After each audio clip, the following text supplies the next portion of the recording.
પાટણ જિલ્લાના હરીદ તાલુકાના ચાખપા ગામના પ્રગતિશીલ ખેડૂત જયંતિભાઈ પ્રજાપતિ પ્રાકૃતિક ખેતીના સફળ ઉદાહરણ તરીકે ઉભરી આવ્યા છે. તેમને રાસાયણિક ખેતી સંપૂર્ણપણે છોડીને દેશી ગાય આધારિત પ્રાકૃતિક ખેતી અપનાવી છે અને આ ખેતીથી તેઓ વાર્ષિક અંદાજે 7 લાખ રૂપિયાની આવક મેળવી રહ્યા છે. તેમની આ સફળતા આજુબાજુના ગામોના અન્ય ખેડૂતો માટે પ્રેરણાના રૂપ બની રહી છે. જાણીએ આ પ્રગતિશીલ ખેડૂત વિશે. મારું નામ જયંતિભાઈ ભીખાભાઈ પ્રજાપતિ છે. હું ચાપખા ગામનો વતની છું અને લગભગ 7-8 વર્ષથી પ્રાકૃતિક ખેતી કરું છું, ગાય આધારિત. અને મારા પાસે 25 વર્ષથી ગાયો 3 છે અને ગાય આધારિત પ્રાકૃતિક ખેતી કરું છું.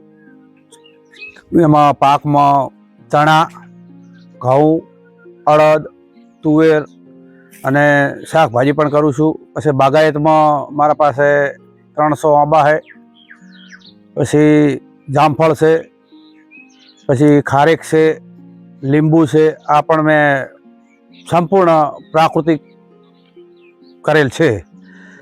અને મને સરકાર તરફથી 2 ગાયની સહાય પણ મળે છે. અને હું લગભગ 7 વર્ષથી બિલકુલ યુરિયા ખાતર, DAP કે કંઈ રાસાયણિક દવા કંઈ પણ વાપરતો નથી.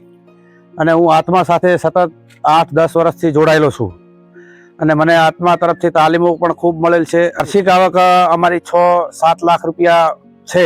રોગ એટલા બધા વધી રહ્યા છે કે નાની ઉંમરમાં એટેક આવે છે, કેન્સરના રોગો પણ ઘણા થયા, કોઈને કિડની ફેલ થઈ જાય છે.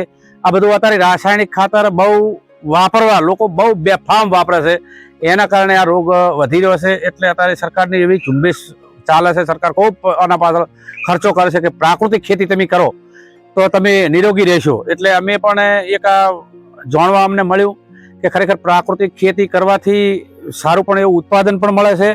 એટલે મારી પણ એવી સાહેબ અપીલ છે કે હું પણ આ પ્રાકૃતિક ખેતી કરું છું અને બીજાને પણ હું સલાહ આપું છું અને મને આનાથી ઘણો ફાયદો થયો છે. સરકાર દ્વારા પણ પ્રાકૃતિક ખેતીને પ્રોત્સાહન આપવા વિવિધ યોજનાઓ અમલમાં છે. દેશી ગાયના નિભાવ માટે મળતી સહાય, તાલીમ કેમ્પ અને માર્ગદર્શનથી ખેડૂતોને નવી પદ્ધતિ અપનાવવામાં આવી રહી છે. જયંતિભાઈએ પણ સરકારી માર્ગદર્શનનો લાભ લઈને પોતાની ખેતીને વધુ નફાકારક બનાવી છે.